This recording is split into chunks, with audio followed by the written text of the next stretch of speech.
Welcome back to this Real America's Voice Newsbreak. I'm Terrence Bates. Vice President J.D. Vance expected to take the podium in Howell, Michigan at any moment now. He's going to be talking about President Trump's tax cuts program. In fact, it looks like the Vice President just stepping, is that him? Yeah, it looks like the Vice President just stepping up on the podium right now. So let's listen in really briefly.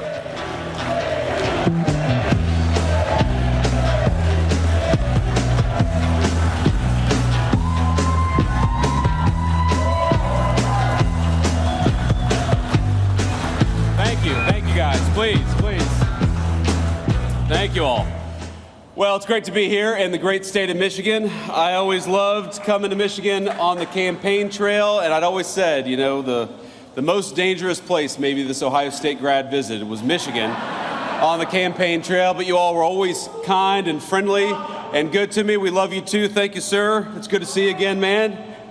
I'm not going to do that here. Somebody yelled out OH. I'm not doing that here. Don't insult your hosts is the basic thing that I learned in politics.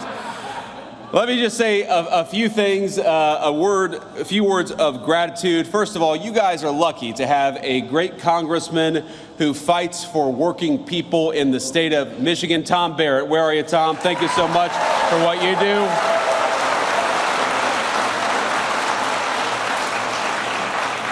We talk a lot about the working families' tax cuts. We talk about no taxes on overtime, which we are proud to deliver. No taxes on tips, which we are proud to deliver. The lowest taxes that we've had in this country in a very long time, because Tom Barrett went to Washington and fought for the people of this district. Thank you so much, Tom, for everything that you do.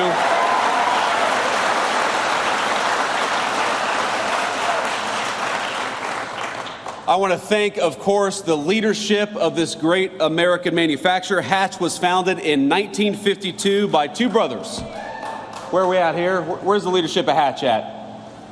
Thank you, guys. Stand up. Come on. Let's give them a round of applause.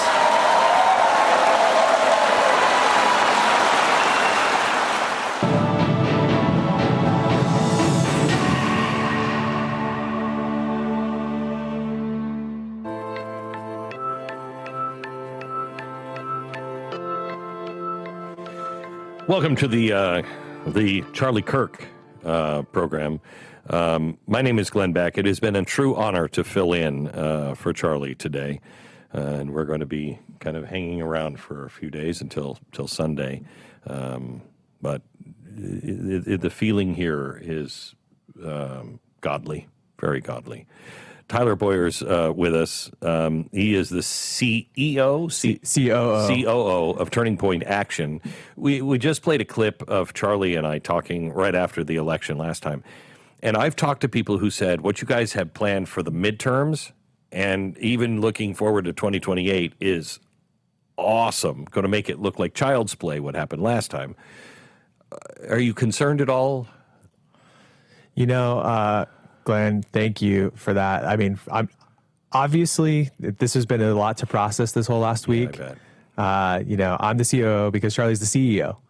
So losing, the head of the household here has been tough, I think, for all of us. But the beautiful part about what we've done and we've been doing is we've been putting our pen to paper this entire time, really focused on what the plan is, like you mentioned.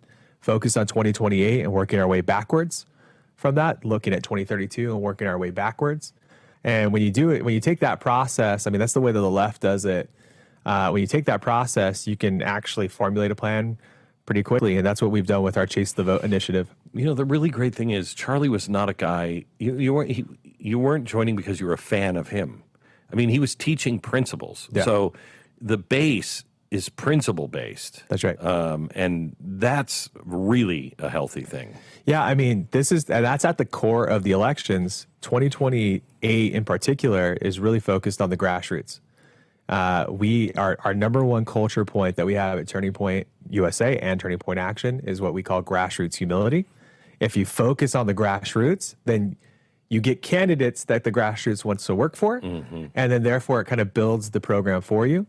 And that's really the beauty of Turning Point, and where we felt like we had to step up, really coming out of the 2022 election, when we realized that, you know, everybody was not being honest at what I call the Republican establishment, the the core, at the, I like to call them the evil empire. The National Republican apparatus, the evil empire, whatever you want to call them. But the apparatus itself was kind of lying to people and saying, hey, we've got this handle, we can do this, we can do this, red wave. And they didn't show up with anybody. And so we knew, and this is the beauty of Charlie, and what we had done was we had seen the culmination of how many people kind of became disciples at Turning Point.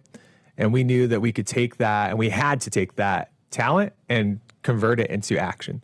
And so that's what really built the C4 plan heading into 2024. You know, it's really interesting thinking about the coverage leading up to the election. Turning Point, I think, was really put on the line by the coverage.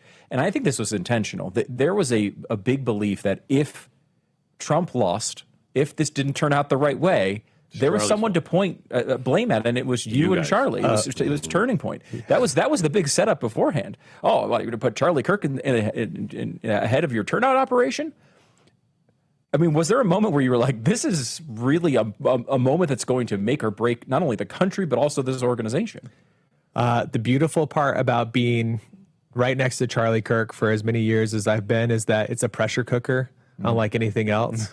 Even with the small stuff in the early days, is that we live for this pressure. I mean, that's at the end of the day, you talk about Super Bowls, the Super Bowls, that's what you have to, that's what you want. You want the coverage. You want to invite in all of that. So I think the real beauty in this story from this last election cycle, and I'm so glad everything worked out the way it did, not knowing at the time that it was going to be the last time that we would, run a race together, right? Like do the work, because that wasn't the plan.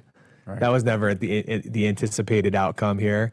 But looking back, it's been really hard thinking about all this last week. I value that, and those individual experiences where it was tough, where people did put all that pressure on us.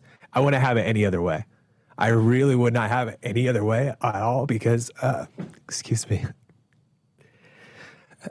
because had it not been positioned that way, I don't know if the celebration of what we were able to accomplish for this last election would feel the same.